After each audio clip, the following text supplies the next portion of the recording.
नक्षत्राचा एक एक दिवस महत्त्वाचा मानला जातो. शेतकऱ्यांचं म्हणणं असं असते की मृगात जर पेरणी झाली तर पीकही प्रमाणापेक्षा जास्त चांगलं येतं. आणि काय व्हायलं की पाऊस यावर्षी असा विस्कळीत स्वरूपात येतो आहे. तिकडे मुंबई, कोकणात त्याने धुमाकूळ घातलेला आहे आणि आमच्या विदर्भात मात्र हवामान खातं सांगते की आज येलो अलर्ट आणि त्या दिवशी पावसाचा थेंबही पडत नाही.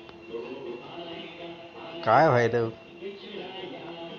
कोण नेमकं सांगेल? अरे, मृगाचे दिवस शेतकऱ्यांसाठी सोन्याचे दिवस असतात रे. काहीतरी नेमकं सांगा आणि परफेक्ट सांगा.